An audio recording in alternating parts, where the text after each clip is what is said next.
당신은 이런 말을 들어봤을 겁니다.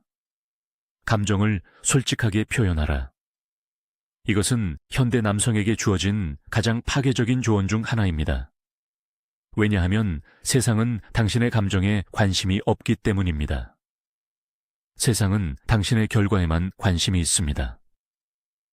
감정의 폭풍에 휩쓸리는 남자는 존중받지 못합니다. 오히려 그 폭풍 속에서 고요히 중심을 잡는 남자가 모든 것을 얻습니다. 이것이 불공평한 진실입니다.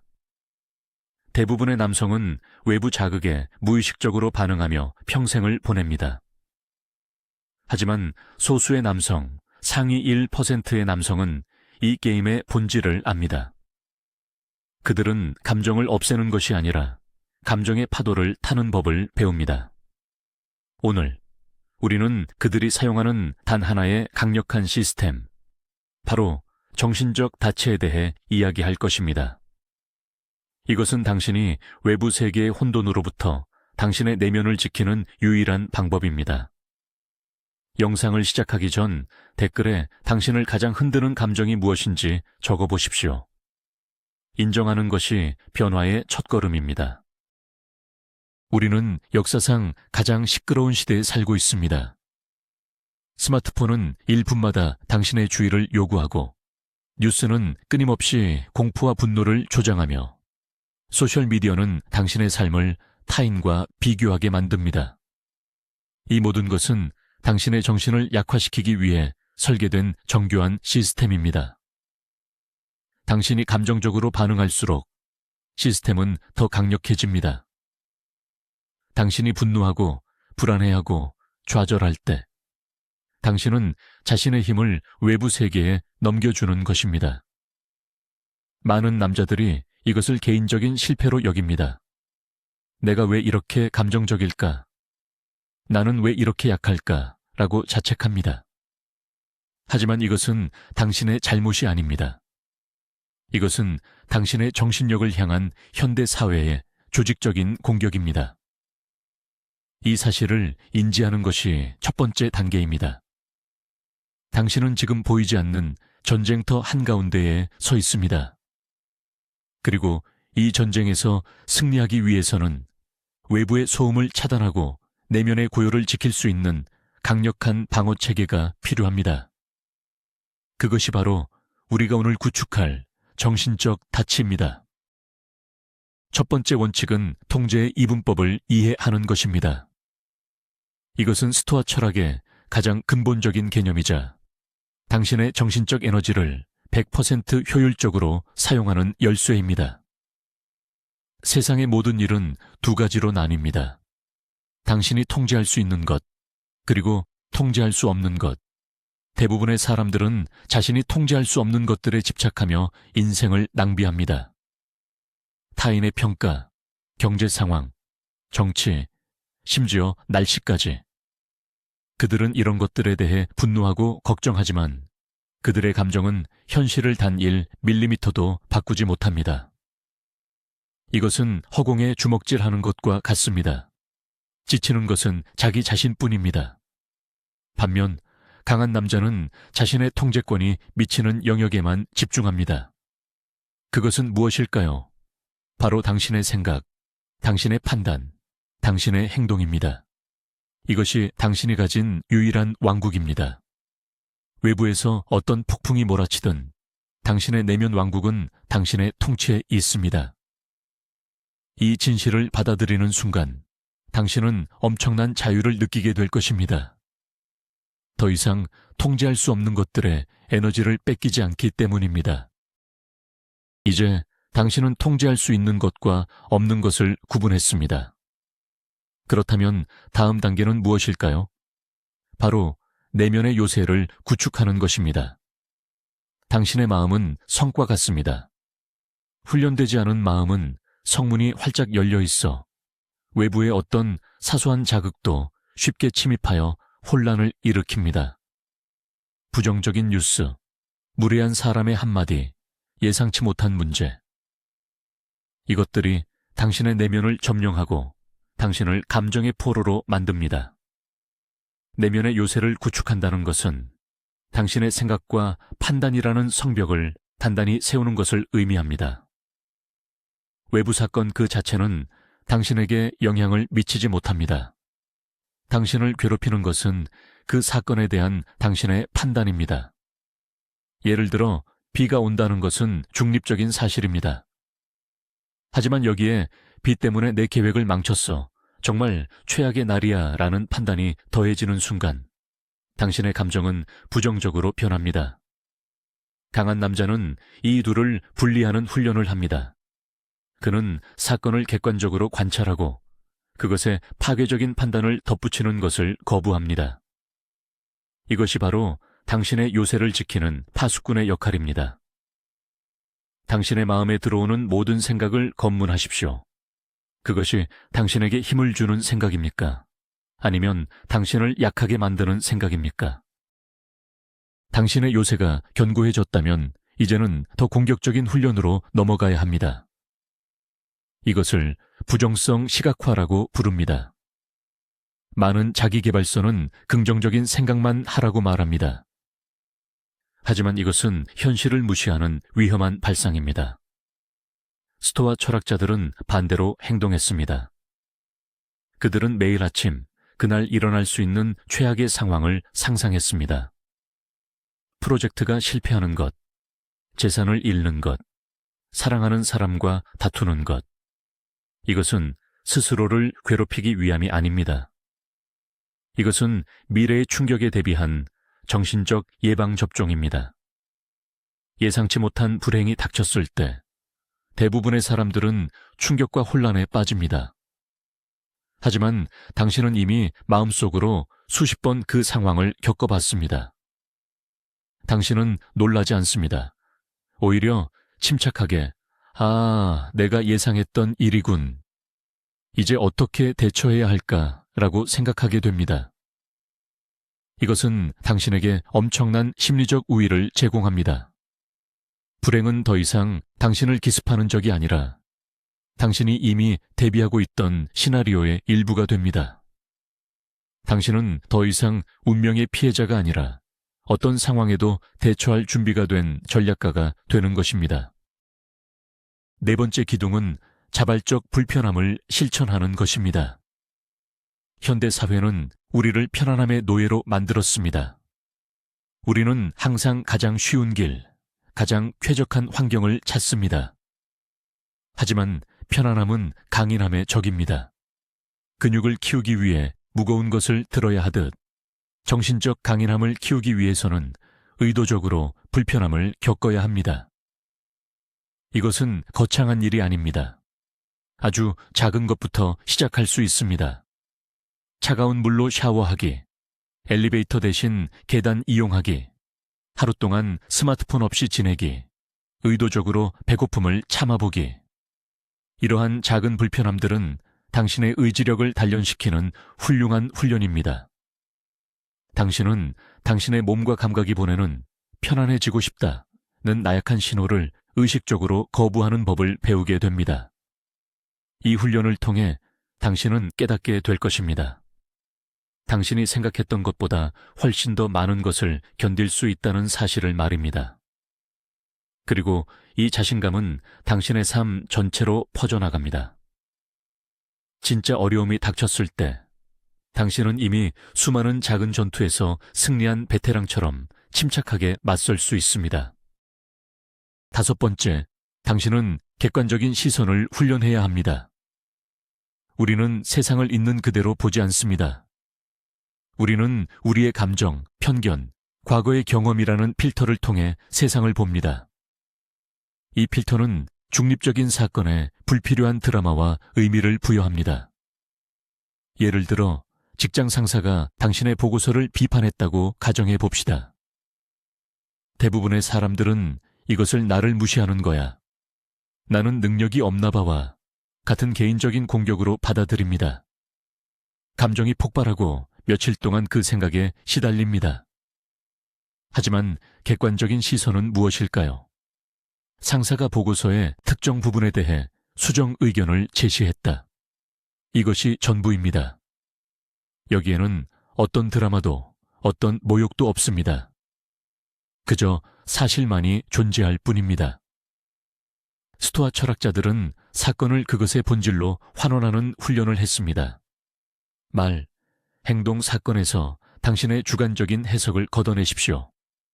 그가 나를 무시했다가 아니라 그가 이런 말을 했다로, 나는 실패했다가 아니라 이번 시도에서는 원하는 결과를 얻지 못했다로 바꾸어 생각하십시오. 이 작은 언어 습관의 변화가 당신의 감정 세계에 거대한 평화를 가져다 줄 것입니다. 여섯 번째 개념은 운명의 아몰 파티, 즉 당신의 운명을 사랑하는 태도입니다. 이것은 단순히 일어난 일을 받아들이는 수동적인 체념이 아닙니다. 이것은 당신의 삶에서 일어나는 모든 일, 좋은 일이든 나쁜 일이든 그것이 바로 당신에게 필요한 일이었다고 적극적으로 긍정하는 것입니다. 왜냐하면 모든 사건은 당신을 더 강하고 더 현명하게 만들기 위한 기회이기 때문입니다. 사업에 실패했습니까? 그것은 당신에게 겸손과 새로운 전략을 가르쳐주기 위한 최고의 수업이었습니다. 인간관계에서 상처를 받았습니까? 그것은 당신에게 인간의 본성과 진정한 관계의 가치를 알려주는 귀한 경험이었습니다. 강한 남자는 자신의 삶에 만약이라는 가정을 허용하지 않습니다. 그때 그러지 말았어야 했는데 와 같은 후회는 아무런 힘이 없습니다. 대신 그는 이 일이 일어났으니 나는 이것을 어떻게 나의 성장과 발전을 위한 연료로 사용할 것인가 라고 묻습니다. 이 관점을 채택하는 순간 당신의 삶에는 더 이상 나쁜 일이 존재하지 않게 됩니다. 오직 배움과 성장의 재료만이 존재할 뿐입니다. 당신은 더 이상 삶의 파도에 저항하는 대신 그 파도를 타고 더 높은 곳으로 올라가게 될 것입니다. 이제 일곱 번째 원칙, 장애물은 곧 길이다 라는 사상을 이해해야 합니다. 대부분의 사람들은 장애물을 마주치면 좌절하고 멈춰 섭니다. 그들은 장애물을 성공으로 가는 길을 가로막는 방해물로 여깁니다. 하지만 스토아적 관점은 정반대입니다. 장애물은 길이 아닙니다. 장애물 그 자체가 바로 길입니다.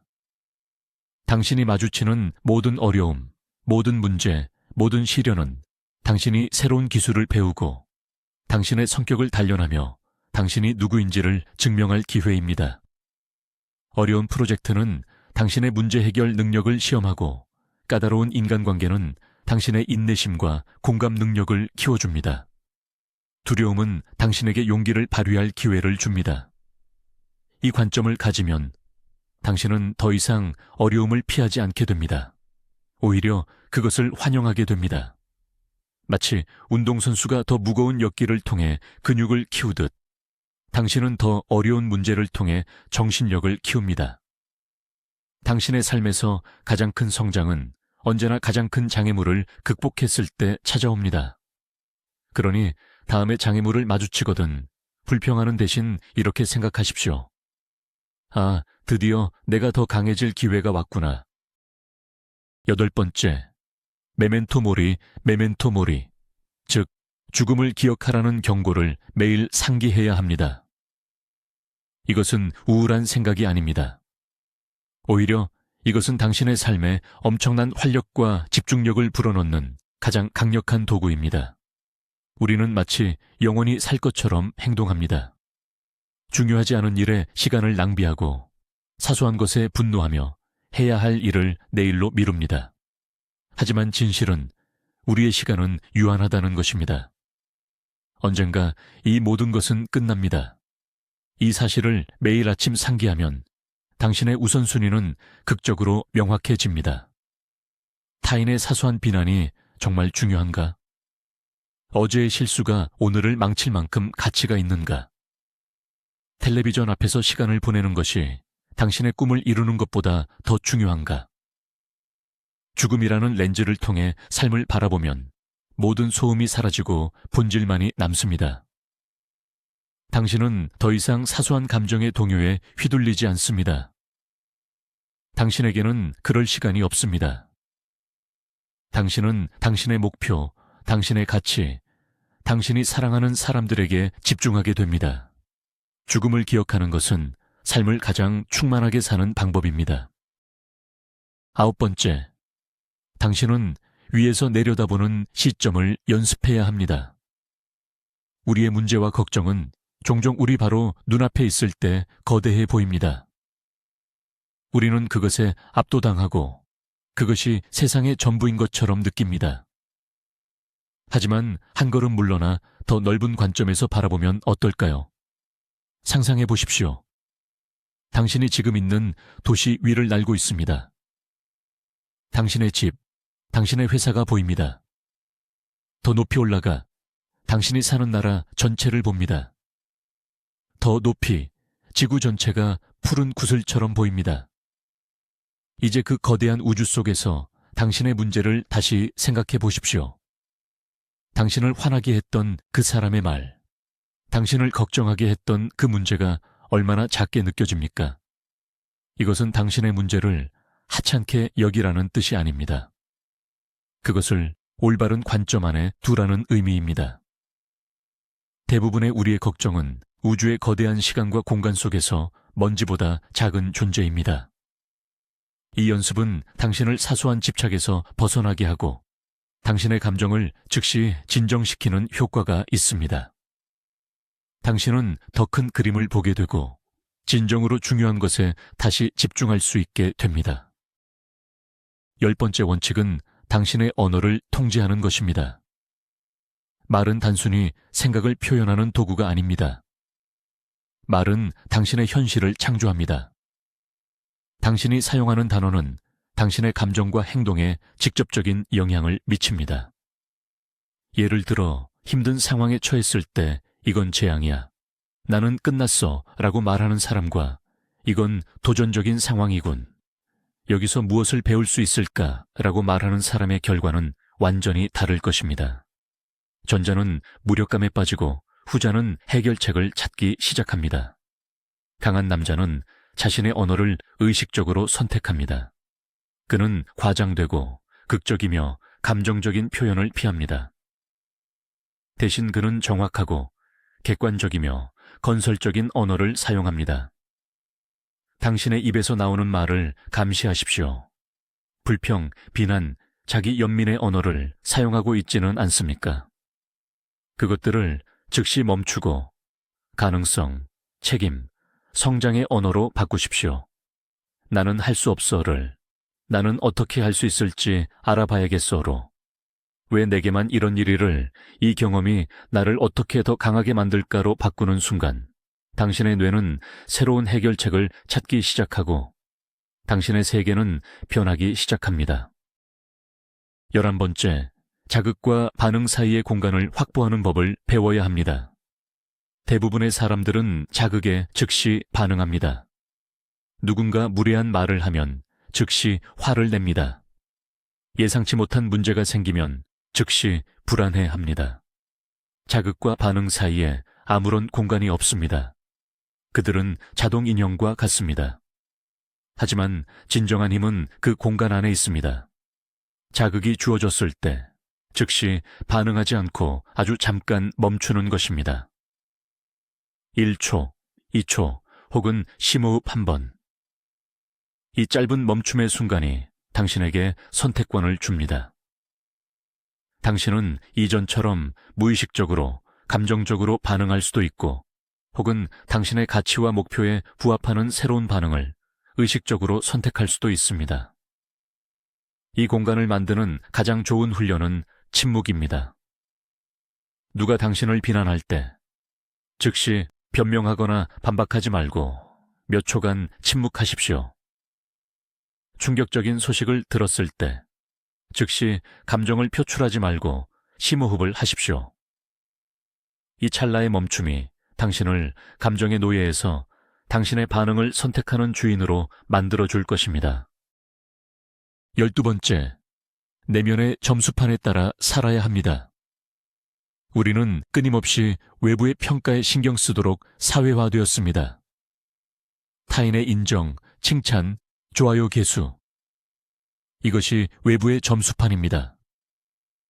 이 점수판에 따라 사는 사람은 결코 진정한 평온을 얻을 수 없습니다. 왜냐하면 점수판이 타인의 손에 달려있기 때문입니다. 그들의 변덕스러운 기분과 기준에 따라 당신의 가치가 오르락 내리락합니다. 이것은 끔찍하게 불안정한 삶입니다. 반면 강한 남자는 내면의 점수판을 따릅니다. 이 점수판의 기준은 오직 자기 자신만이 정합니다. 나는 오늘 나의 가치에 따라 살았는가? 나는 내가 통제할 수 있는 일에 최선을 다했는가? 나는 어제의 나보다 조금이라도 더 나은 사람이 되었는가? 이 질문들에 그렇다고 답할 수 있다면 외부 세계가 당신을 어떻게 평가하든 상관없습니다. 당신은 그날 승리한 것입니다. 당신의 가치를 외부에서 찾지 마십시오. 당신의 성실함, 당신의 노력, 당신의 인격, 이것이 당신의 유일한 심판관입니다. 내면의 점수판을 따르는 사람은 외부의 칭찬에 교만해지지 않고 외부의 비난에 무너지지 않는 절대적인 안정감을 얻게 됩니다. 13번째 원칙은 덕 벌추, 은 유일한 선이라는 개념을 깊이 이해하는 것입니다. 우리는 보통 부, 명예, 건강, 쾌락 같은 것들을 좋은 것이라고 생각합니다. 반대로 가난, 불명예, 질병, 고통은 나쁜 것이라고 생각합니다. 하지만 스토아 철학자들은 이것들이 본질적으로 좋거나 나쁜 것이 아니라고 말합니다. 이것들은 모두 무관심한 것들, 인디퍼런츠입니다.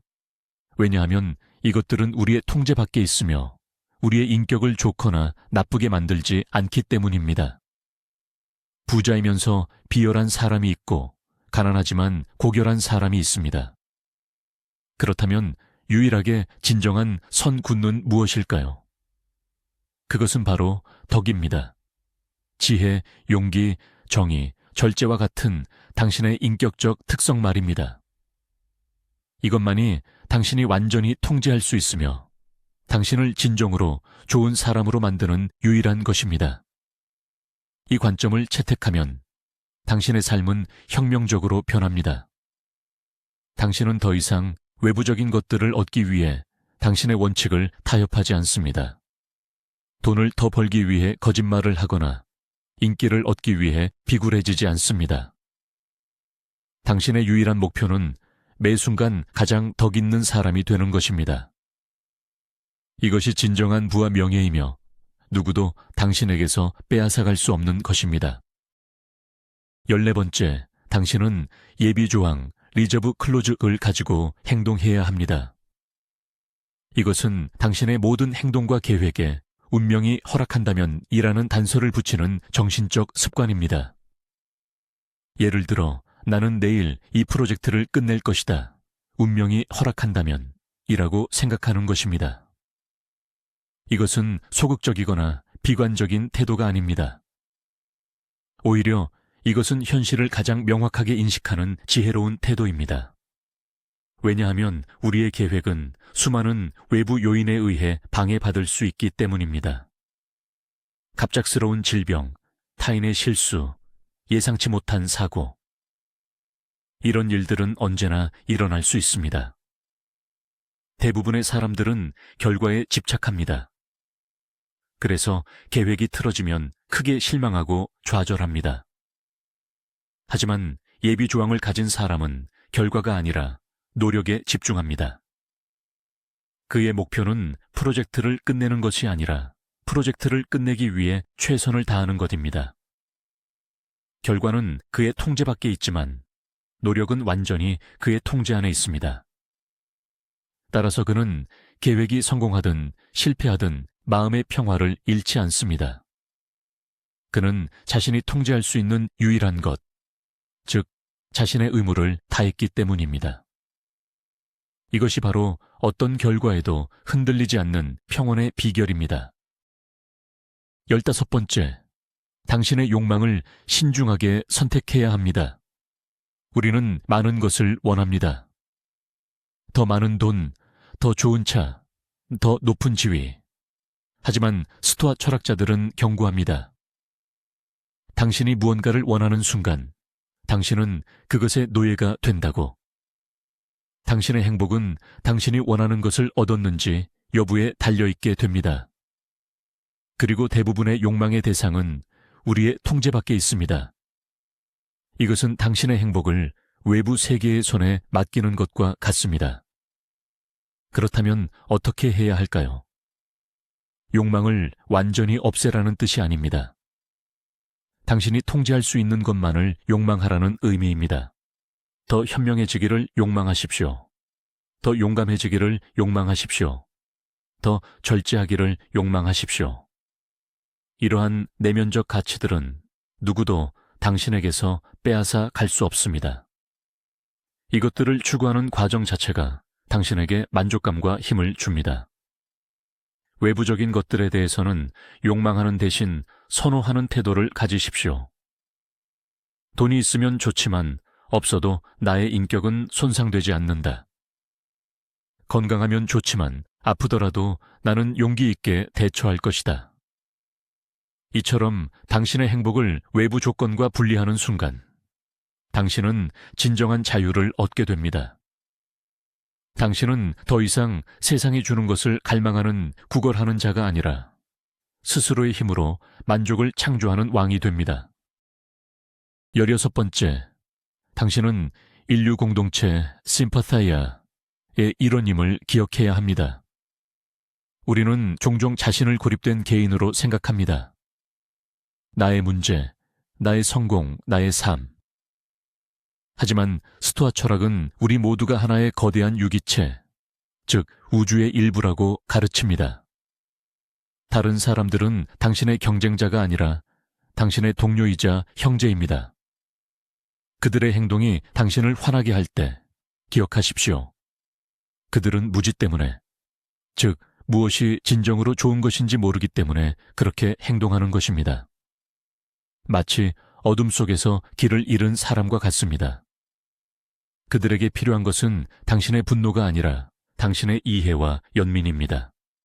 이 관점은 당신을 개인적인 모욕감에서 해방시켜 줍니다.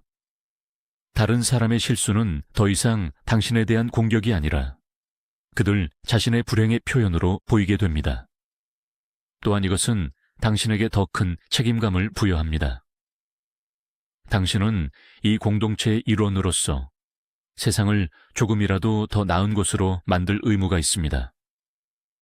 당신의 친절한 행동 하나, 당신의 이성적인 판단 하나가 전체 유기체에 긍정적인 영향을 미칩니다. 당신은 더 이상 혼자가 아닙니다. 당신은 인류라는 위대한 드라마의 일부입니다. 17번째, 당신의 정신적 스승을 찾고 그를 모방하십시오. 혼자서 강해지는 것은 어렵습니다. 우리는 길을 안내해 줄 역할 모델이 필요합니다. 당신이 존경하는 사람, 당신이 닮고 싶은 인격을 가진 사람을 마음속의 스승으로 삼으십시오. 그가 역사적 인물이든 책 속의 주인공이든 당신 주변의 실존 인물이든 상관없습니다. 중요한 것은 그의 덕과 원칙을 깊이 연구하는 것입니다. 그리고 어려운 상황에 처했을 때 스스로에게 이렇게 물어보십시오. 만약 그였다면 이 상황에서 어떻게 생각하고 행동했을까? 이 질문은 당신을 개인적인 감정의 소용돌이에서 벗어나 더 높고 객관적인 관점으로 이끌어줍니다. 당신은 더 이상 당신 혼자만의 생각에 갇히지 않고 당신이 존경하는 스승의 지혜를 빌려올 수 있습니다. 이것은 당신의 의사결정 과정을 극적으로 향상시킬 것입니다. 당신은 더 이상 충동적으로 행동하지 않고 당신이 선택한 이상적인 모델에 따라 신중하게 행동하게 됩니다. 당신의 내면에 강력한 멘토를 두는 것, 이것은 당신의 성장을 가속화하는 가장 빠른 방법 중 하나입니다. 18번째, 하루를 돌아보는 저녁의 성찰 시간을 가지십시오. 하루의 전투가 끝나면 대부분의 사람들은 오락에 빠져 생각 없이 시간을 보냅니다. 하지만 강한 남자는 그날 하루를 복귀하는 시간을 갖습니다. 이것은 자신의 실수를 자책하는 시간이 아닙니다. 이것은 데이터 분석가가 데이터를 검토하듯 자신의 행동을 객관적으로 분석하는 시간입니다. 오늘 하루 나는 어떤 잘못을 저질렀는가?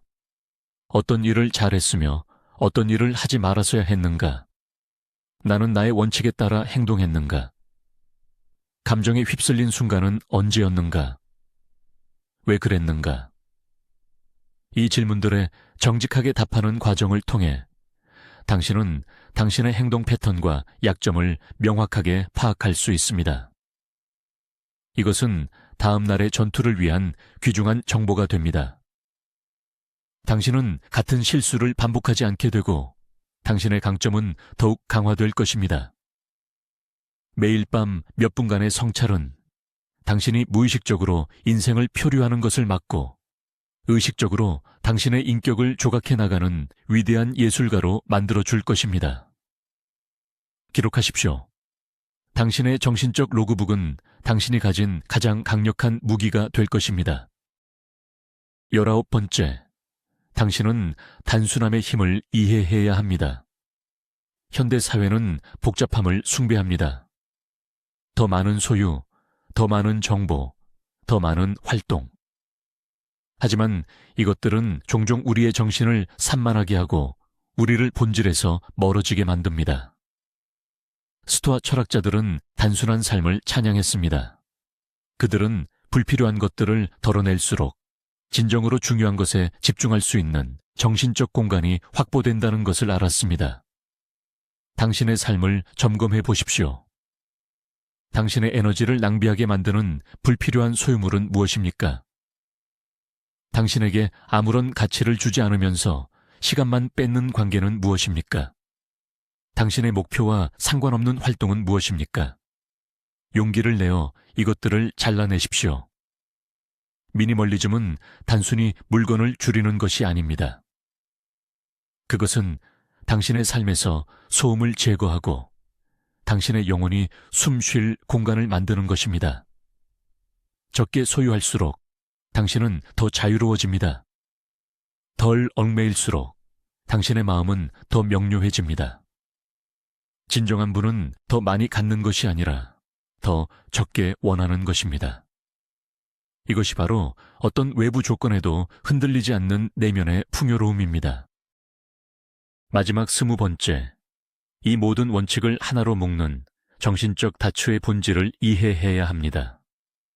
정신적 닻은 하나의 기술이나 비법이 아닙니다. 그것은 당신이 매일 의식적으로 선택하고 실천하는 철학 그 자체입니다. 그것은 당신의 삶을 지배하는 운영체제, 오퍼레이팅 시스템입니다. 당신은 이 세상의 혼돈 속에서 어떤 사람이 될 것인가? 당신은 어떤 원칙을 따를 것인가? 이 질문에 대한 당신만의 명확한 답을 가지고 있어야 합니다. 이 철학이 바로 당신의 닻입니다. 감정의 폭풍이 몰아칠 때 당신은 이 닻을 깊이 내립니다. 당신은 당신의 원칙을 다시 한번 상기합니다. 나는 내가 통제할 수 있는 것에만 집중한다. 장애물은 나를 더 강하게 만든다.